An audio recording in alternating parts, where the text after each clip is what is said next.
without our deciding that we will terminate this devastation. Cultural desecration in some means that our life, our source, our fruit, everything that is related to us has been and is being shat upon, which is another way of saying that the entire race has been Tawana Brawley'd.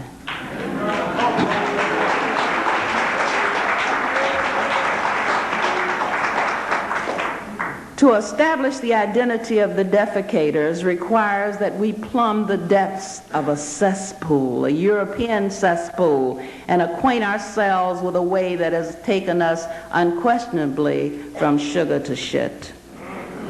In the most ancient Aryan society, Ramchandra Jain examines the Europe-Aryans, whom he designates as the chief ancestors of most Europeans and most white Americans.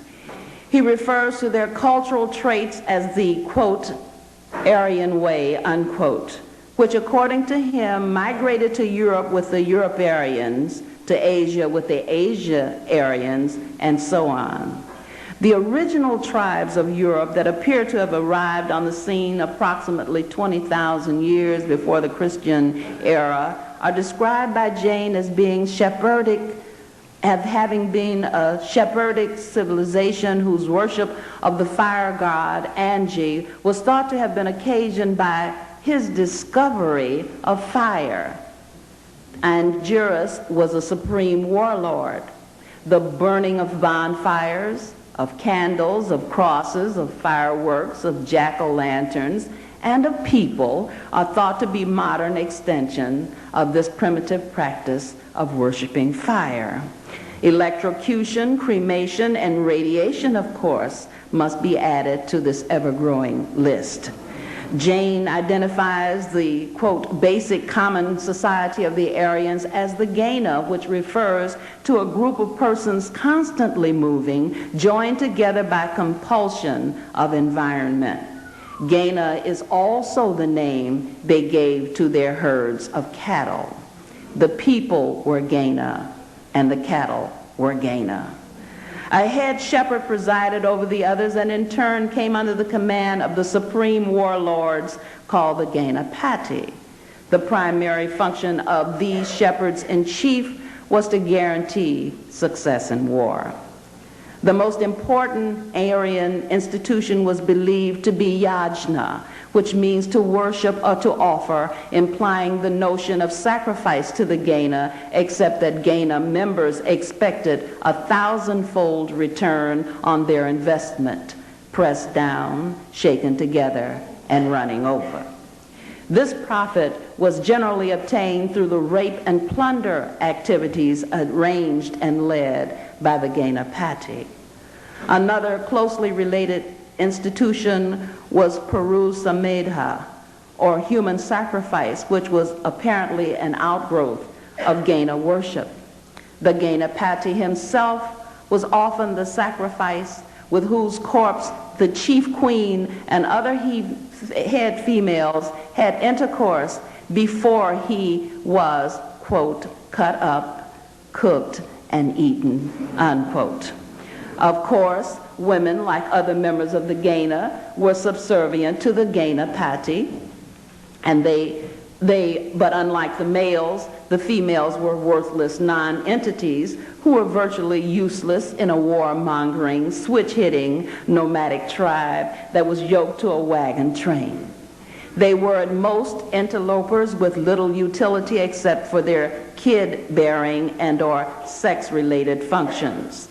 The Aryan way is believed by Gembu Kali to be the origin of the denigration of women, as well as a number of sexual perversions, including incest, pedophilia, homosexuality, exhibitionism, necrophilia, bestiality, sadomasochism, and others too numerous to name.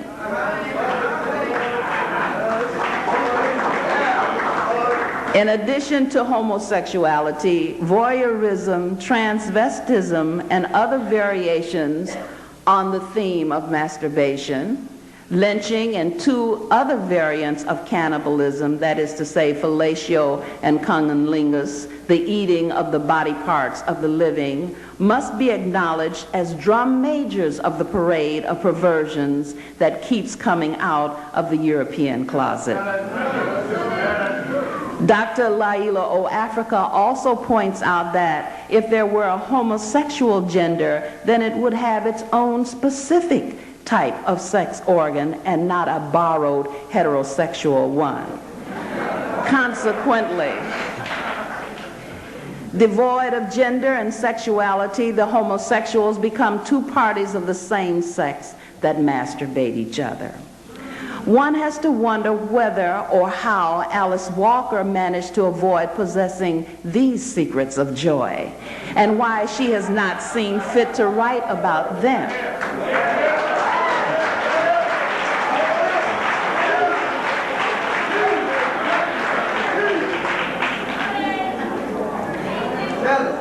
Why she has not seen fit to comment on the report of journalist A. Peter Bailey, who in the Harlem Hospital story, 100 Years of Struggle Against Illness, Racism, and Genocide, describes the reproductive mutilation without anesthesia on slave sisters who were donated or purchased by the father of gynecology to be used as guinea pigs in the experiments he carried out in his backwoods makeshift hospital. Not only did this mad scientist, J. Marion Sims, coerce one sister into enduring this operation 30 times, but he also addicted them to opium in order to force them to continue to submit.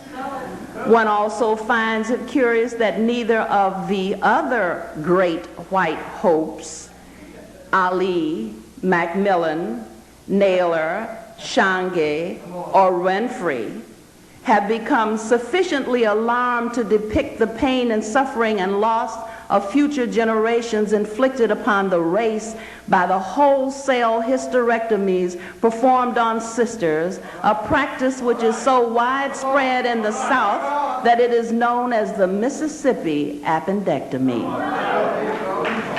I have to take a minute to talk to you about this great white hope syndrome, because the great white hope used to be a man.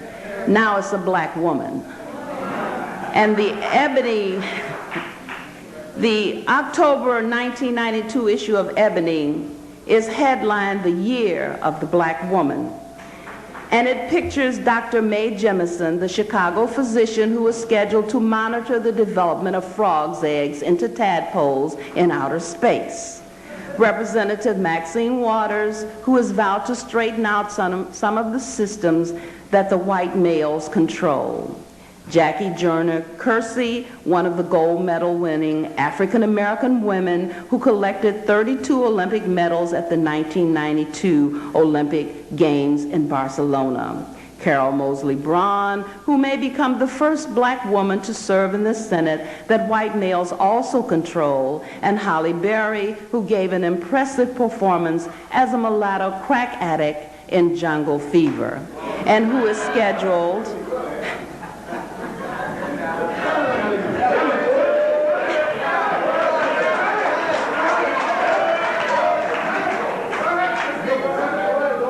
it's in the book, and who is scheduled, Halle Berry is scheduled to play the lead role in Queen, Alex Haley's story of his paternal mulatto grandmother, a 6-hour miniseries that deals with such controversial issues as, quote, voluntary love, unquote, between a black slave woman and a white man.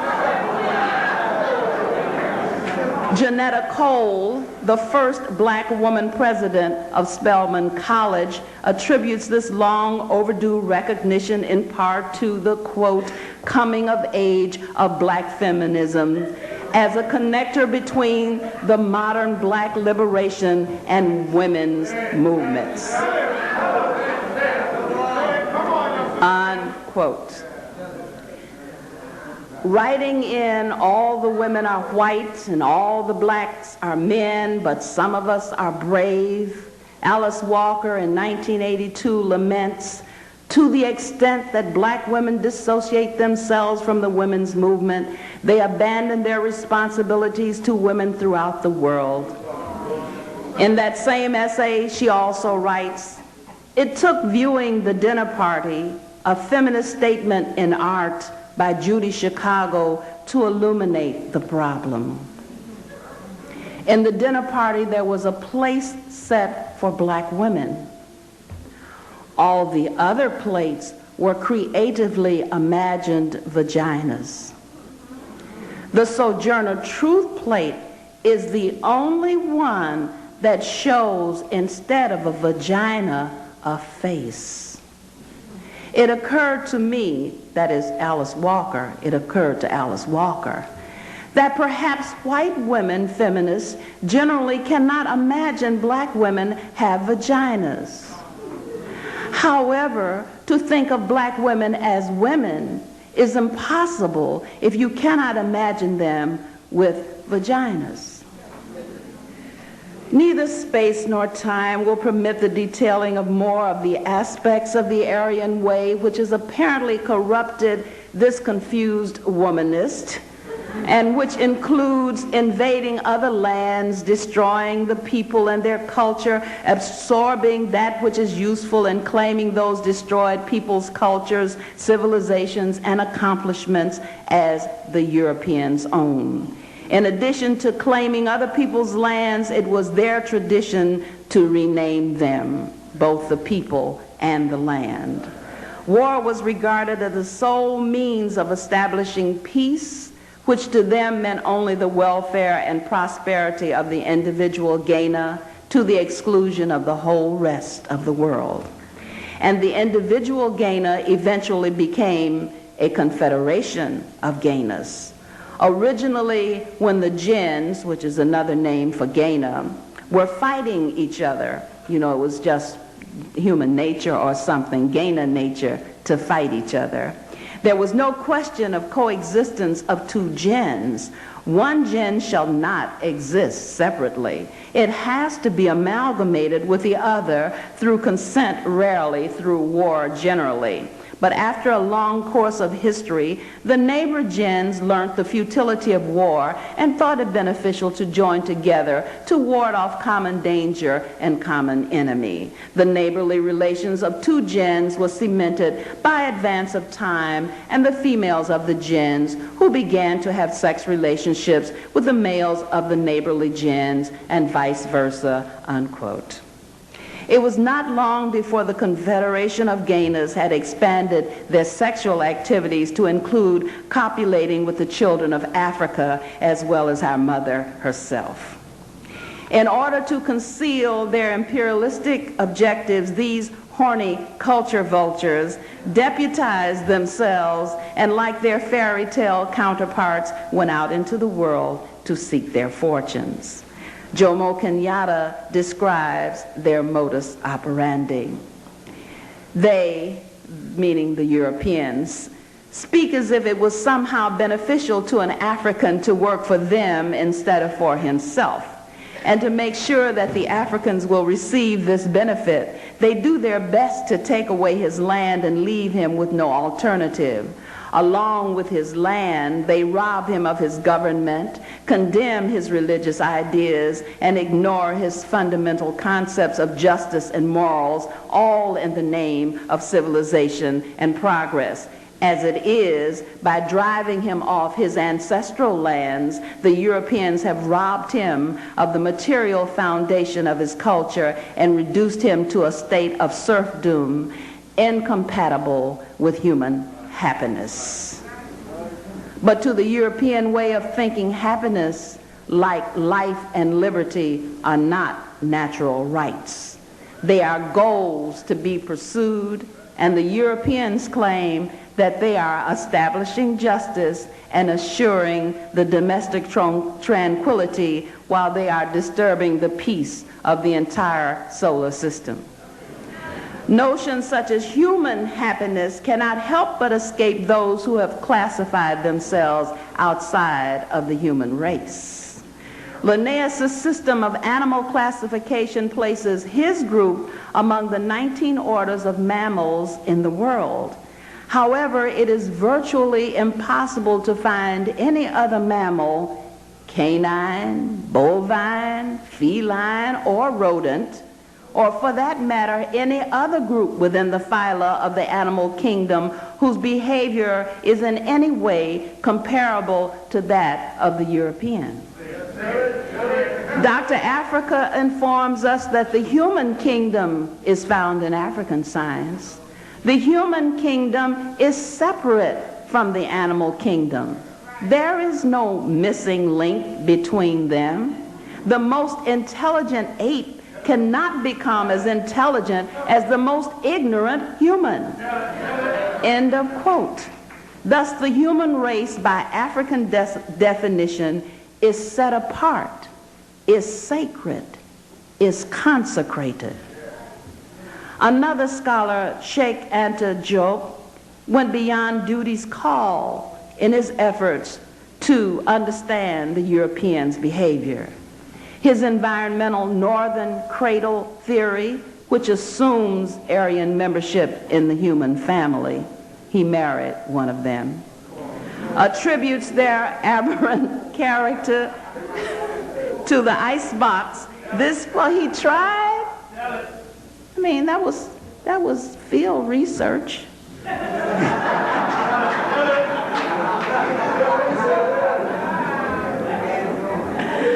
Diop attributes their aberrant character to the icebox this group inhabited during the course of their early development.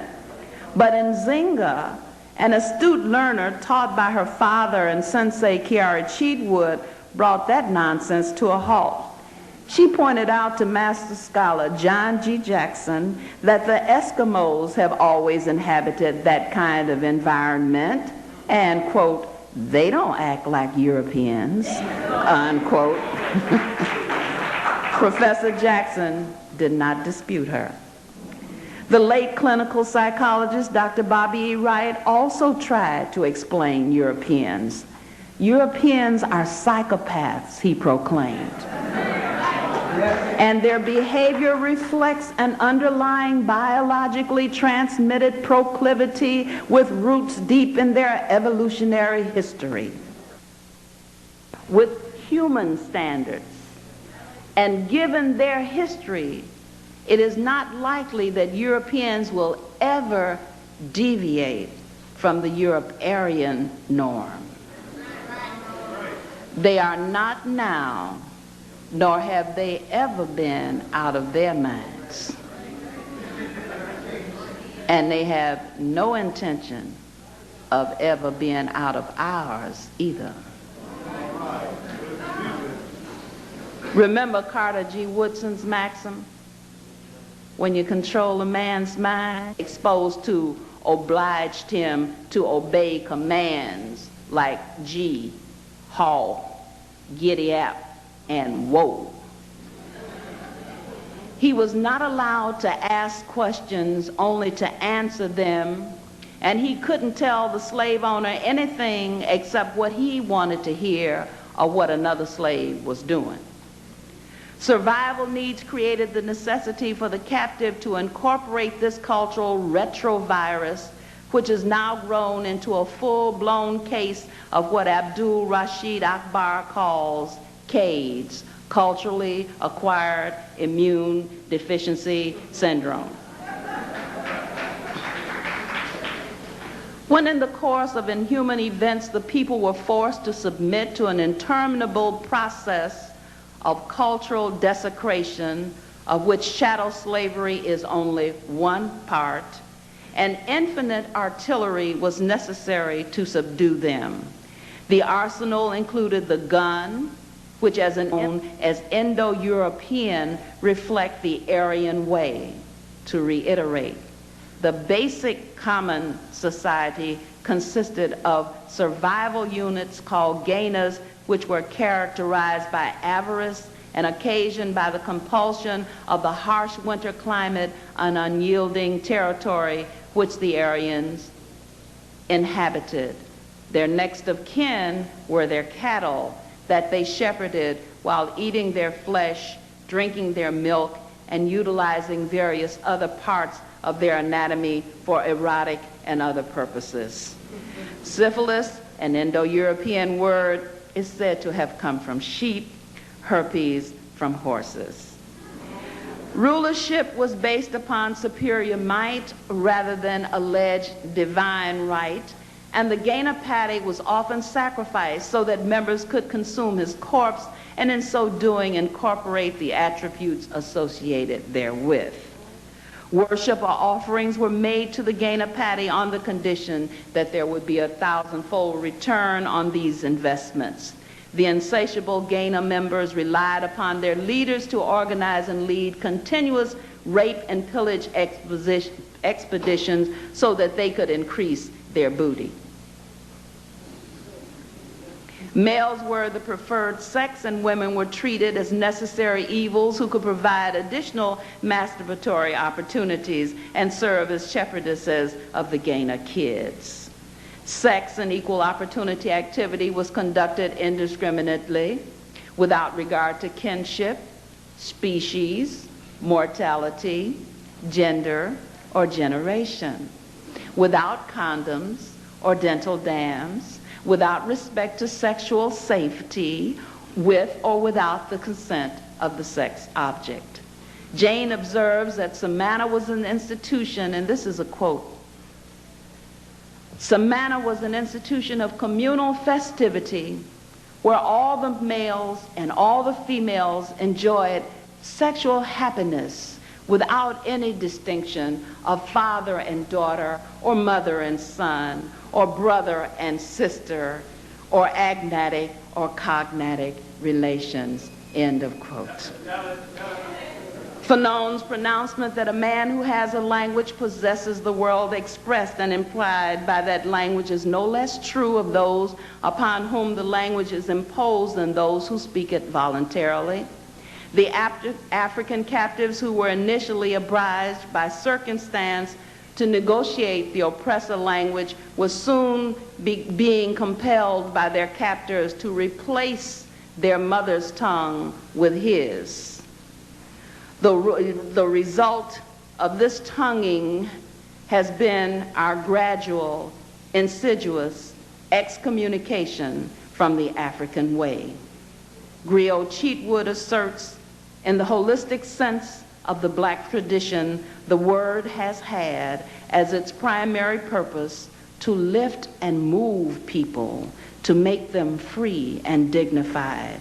In the holistic sense of the black tradition, language has existed to clarify reality and our place in it.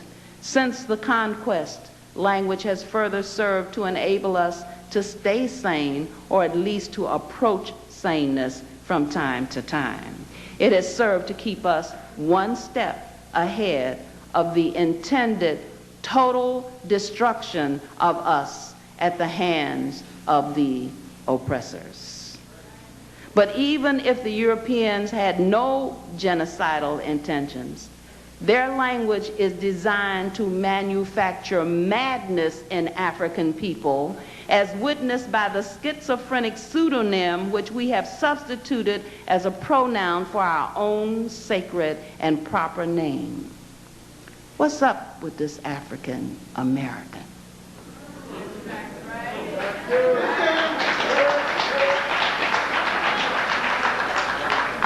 It's like the term half-sister. Which half is your sister and which half is not? Is it the upper half or the lower half? The right side or the left side? It's like half white. And you know Europeans don't go for no half white. If you got a drop of African blood, you are not going to claim any membership in the Gaina society. So this African American, first part of our problem. Nowhere is the distinction between Europeans and Africans more pronounced than in relationship to family matters. Jomo Kenyatta tells us, according to the Gikuyu ways of thinking, nobody is an isolated individual, or rather, his uniqueness is a secondary fact about him. First and foremost, he is several people's relative and several people's contemporary. His life is founded on this fact, spiritually and economically as well as biologically. The work he does every day is determined by it, and it is the basis of his sense of moral responsibility and social obligation. His personal needs, physical and psychological, are satisfied incidentally while he plays his part as a member of a family group, and he cannot be fully satisfied in any other way. The fact that in Gikuyu language, individualism is associated with black magic, and that a man or woman is honored by being addressed as somebody's parent or somebody's uncle or aunt, shows how indispensably kinship is at the root of Gikuyu ideas of good and evil. We are brothers keepers, not cattle keepers. It should be clear from the foregoing that even if we concede that the European has a language, it would not be one that the African can live with. I refer to the linguistic instrument that has been devised to facilitate the desecration of African people in America as 007 speak. It is a secret agent. It is insidious. It will have you lying on yourself and to yourself because you do not know the extent to which you are programmed by the language that you speak. Dr. Africa maintains that the family was used as the basis for all the growth and development of ancient Africa. But in the language we have acquired from the Europeans, kinship terms are devoid of substance. In English, a noun is allegedly the name of a person, place, or thing. But in English, nouns are also ideas, and particularly they are ideas that do not represent persons, places, or things, but ideas that are symbols of things that never were and probably never will be a part of the European way. Constructs such as mother, father, sister are examples of Cheatwood's definition of fossilized language that claims to reflect a reality, but in fact does not reflect that reality. That is why I claim and get into trouble with some people that Europeans are not racist. Race requires, first of all, that you belong to it. And they have said that they are evolved apes. Africa has said, Laila O Africa has said that there is a human kingdom and ain't no apes in it. So in order to be a racist, first you got to get membership in the race. My position is that Europeans are not racist. They are simply Europeans. They do what Europeans do.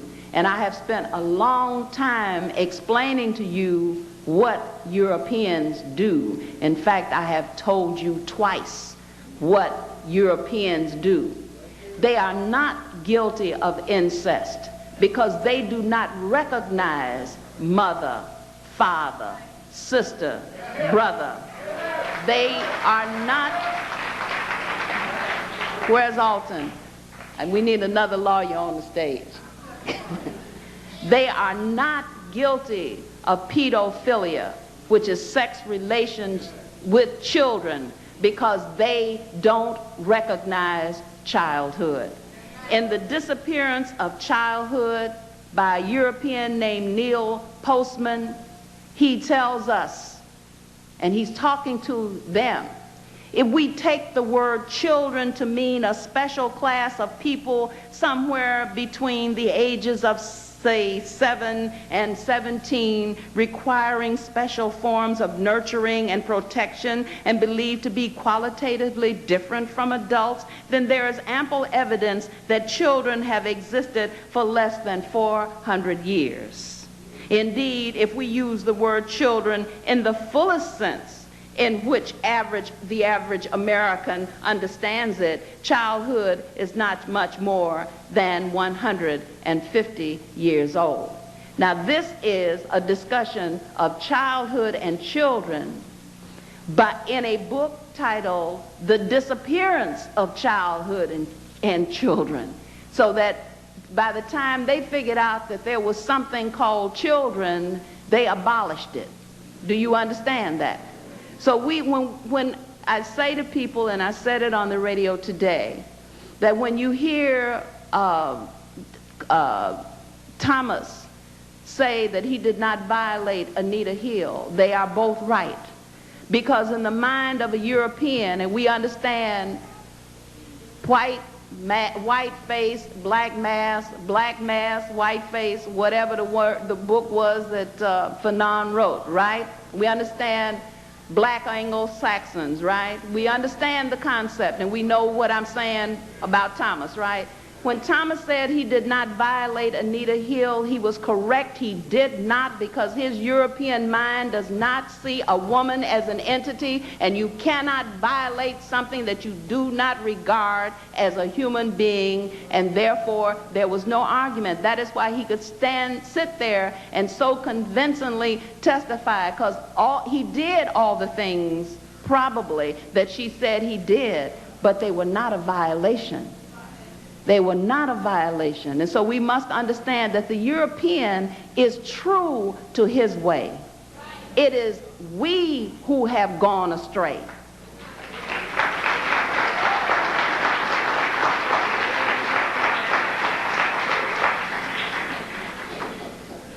The children, like the women, were classified as property in European common law. They too were non-entities.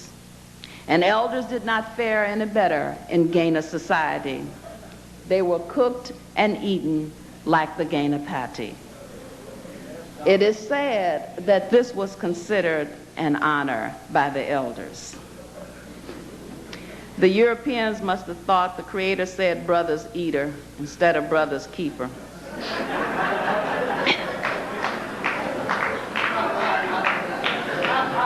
The Gaina was obviously an amalgamation, not a family. Europeans definitely do not do families. And these are the ones who would return us, the one and only family, to family values.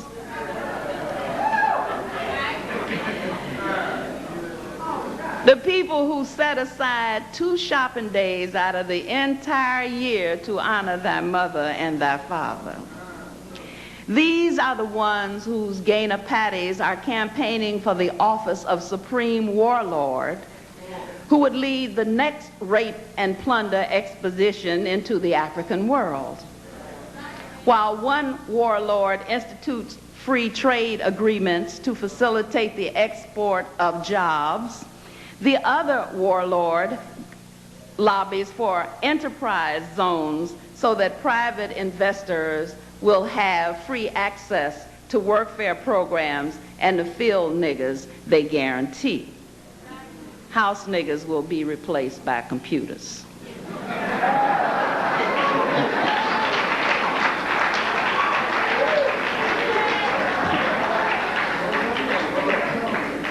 Tell the house niggas do not apply. Yes, these are the same ones who call us everything but a child of God. Negro with a small n until 1931, when a capital N was legislated. colored people as if people of color were the exception rather than the rule. If they really believed that people were supposed to be white, they wouldn't be colorizing all their old black and white movies. They know people's supposed to have color. Calling us the needy people. Hell, if they weren't so greedy, we wouldn't be so needy.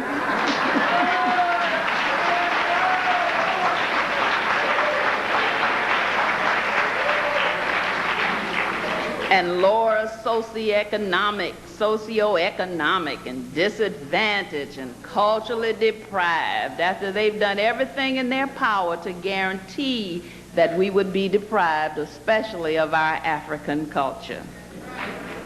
And they knew all the time that they didn't have a culture or anything else of value to offer us in exchange for what they were taking from us, calling us a minority. A minority compared to what? We the people. We the family. We are 0% of the animal kingdom. We're not in it. Okay? And we 99 and 44, 100% of the human kingdom. We the people. Calling us the underclass. The underclass. How are you going to classify evolved apes over evolved humans? Calling us all out of our names. Talking about inner city, meaning us. Talking about a war on drugs, meaning a war on us. What makes it so bad? They've got us nicknaming ourselves, adopting the nomenclature of the zookeepers and referring to our brothers as species. Rhymes with feces.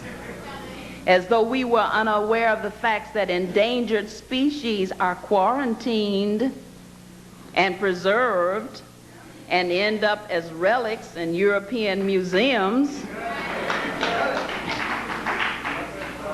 Referring to remarks made by Health and Human Services Secretary Louis W. Sullivan, Jerry Ward writes, "It is indeed hyperbole to lump black men together with animals that are endangered by human greed and irresponsibility in matters of ecology. And behind the hyperbole is the illusion of being in a position to save the endangered. Animalizing our young, calling them kids like they some kind of goats, and feeding them junk and letting other folks alphabetize them.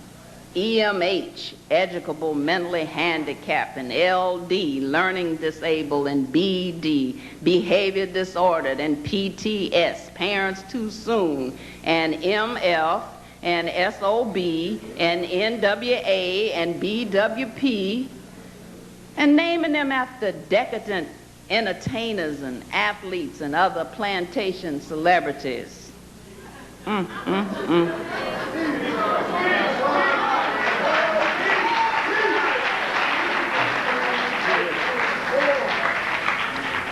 But what makes it worse is that the major victims of the child abuse epidemic that is sweeping the planet are African children.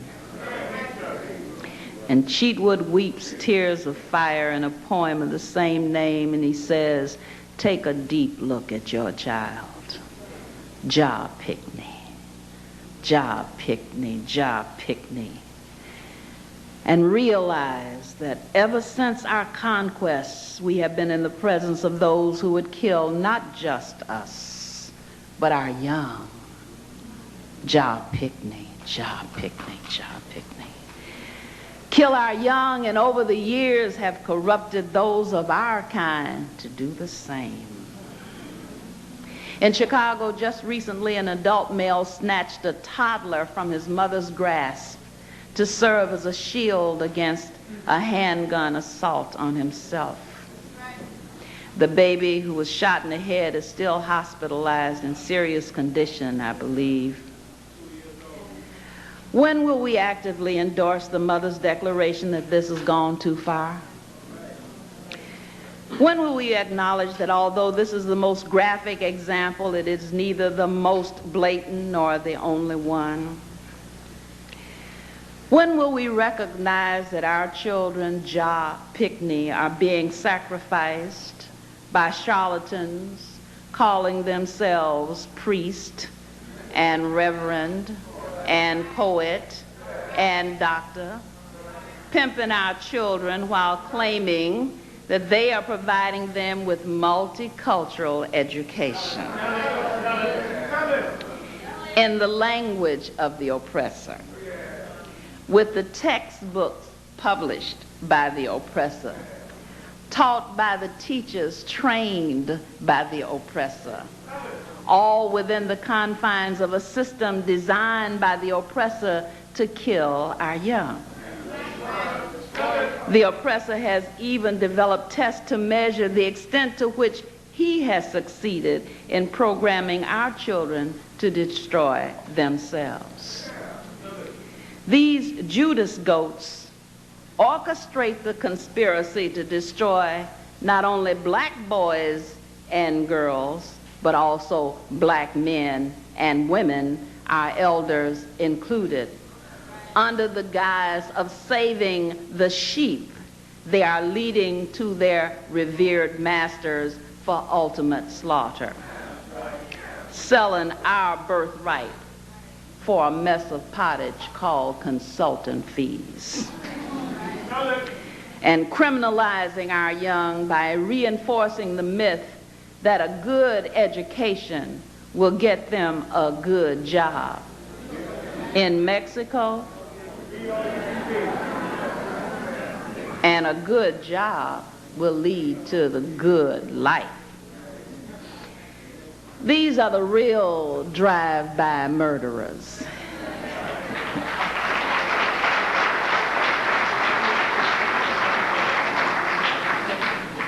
The hitmen who drive by the school and talk shit to our children and their arrogant, ignorant teachers about intermediate strategies for keeping the children in these detention centers, while the Europeans are plotting in the meantime penitentiaries such as satellite prisons and pre-trial jails and video hearings and building more correctional centers so they can realize their projection that by the year 2000, just 7+ short years away, 70% of all black males will be on alcohol or drugs in jail or in the cemetery.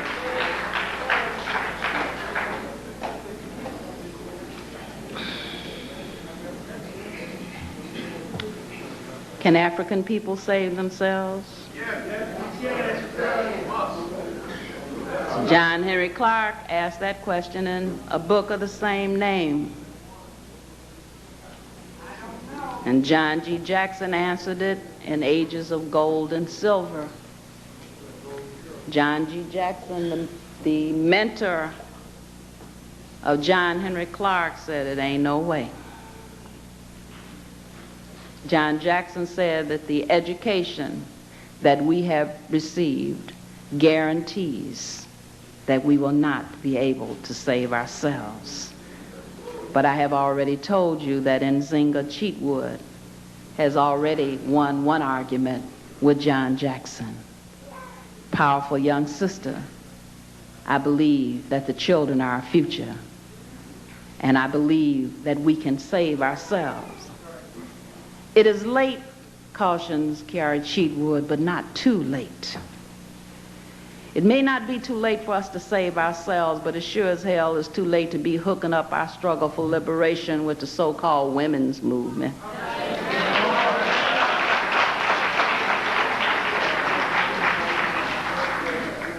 Did you ever look up the word movement?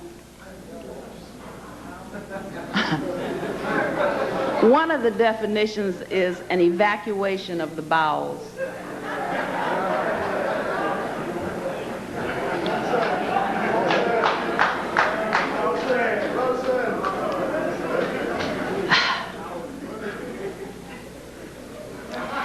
And it damn sure is too late for us to be relying on the white boy's great white hopes to save us from the logical consequence of his way, which is the annihilation of African life on the planet. No, we will not find our Messiah in our enemies' ranks. Our Savior will not be the ones who are coupling coaches filled with our children to the train that is marked destination hell. While we focus on sexual harassment and so-called genital mutilation, our children are missing and murdered, molested and raped and sodomized and Tawana brawlied all over the world. All over the world. Our children are being corrupted and destroyed by others of our kind who have been corrupted by our enemy's lifestyle and his language. While we are busy monitoring the development of frogs' legs into tadpoles, our children are wandering aimlessly through a European minefield with the false hope of winding up at one of the one and only positions as guardians of the oppressor's neo-colonial system. While we are sitting up and rolling over and jumping through hoops to claim European prizes, they are claiming our greatest wealth, our greatest resource, our children. I couldn't think of a better way to end this presentation, because it is an endless presentation, and you answered it when I asked the question, can African people save ourselves? You said yes. That's all I needed to hear. I could stop right there, because no one is going to lecture us into saving ourselves. We must take responsibility for our own liberation. I have tried to put before you, I have tried to tell you who they are. I have tried to show you who you are. I have tried to make it clear to you that they are not out of their minds. I have tried to make it clear to you that it is unlikely that they are going to change. And I think history has made it clear to you that if they have not changed in 22,000 years, and you don't have 22,000 years going for you, that you'd better think of another strategy other than waiting for some mutation in their cultural genes. To the very depths of human eternity, the fire has burned black. This is Daybreak and the Crown of Kandasi by Kiari T.H. Cheatwood. The fire has burned black and strong with ire and warmth, will to life and its eternal preservation, will to eternal nurturing and its never-ending gift, will to never-ending oneness and its sacred bounty, fires burning in waves of mystery and knowing, a feeling giving birth to the third eye times the fifth. And out of the heat, fires burning, fires burning, fires burning, a blur of magnificence, whirling cyclical waves, generating fires and fragrances of oils, herbs sweet, pushing back the rancor of rushing blood, cyclical waves generating fear and inspiration, sisters swirling from on high, swirling, whirling through the air from on high, whirling, swirling from Ethiopian cliffs hanging from the center of the universe, sisters whirling from on high, delivering blows, irreversible strokes to the harbingers of death and desolation, and the enemy scatters with ego in hand, his anal design shattered. A blur of magnificence, Kandasi, bearer of the legacy, Hatshepsut, Tiye, Makeda, Kandasi, giver of the truth, Nzinga, daughter of the flames. Out of the shimmering mist she appeared, moonlight, rarefying the tiny droplets into an eternity of colors, locks like baobab branches trailed in the brief and sudden winds. No age confined her, and to this sanctuary she called the sisters, the pumas, the lionesses, the priestesses, the lovers of creation, the sisters, bound by no time or space, moving in auras sweetened by jasmine and African spice. They came to Mama Dika Lady to prepare the rivers and seize the seas, to listen to the lineage, that it be resurrected forever, forever, forever, to the glory of God and the sacredness of Africa, to the sanctuary of the everlasting daughter. They came to listen to her voice and worship it with purposeful action. From her mouth flew the dove. We belong to the Father and Mama of creation. Nothing that has ever happened or is happening or shall happen can change that. Therefore, we are the crucible of the first breath, its sound and its growth into everlasting life. Hence, I am I, and in my sisters I too see, and see even in the eras of blindness. I and I and I are decreed goddesses of original life and thus continuous life. Out of this seeing, we stand as guardians of African children. Irregardless of scattering or other boundaries, we stand unrestricted in protecting our progeny, in praising our progenitors. Time is no prison, and it cannot be chopped up to suit the fancy of criminals and their foolish accomplices. Know that. Then know this: since the first beast came among us and tempted the first fools in our quarter, time has been unbroken. The crimes against us are strummings repeated over and over endlessly on Satan's harp. Therefore, from this moment, accept no vomitings of progress, of acquiescence to black antithesis, of disrespect to your sacredness. From the moment that wind passed and baobab branches rested on my hips, what I and I receive is what I and I deserve. Our own must be permitted no treachery or traitorous acts without I and I too being guilty, and denounce those who, in looking like I and I, come among the people with sick confusion and outright lies pressed in the factories of our enemies. Denounce them. Amandla.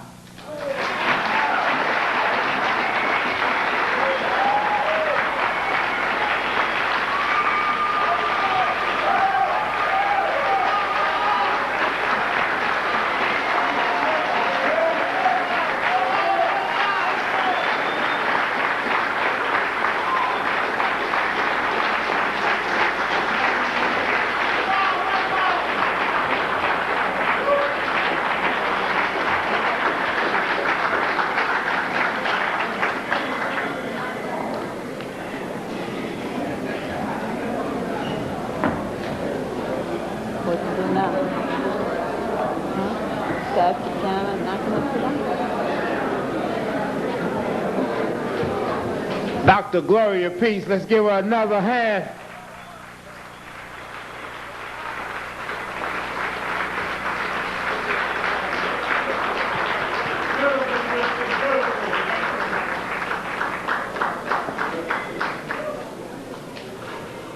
Tonight, you heard the last word.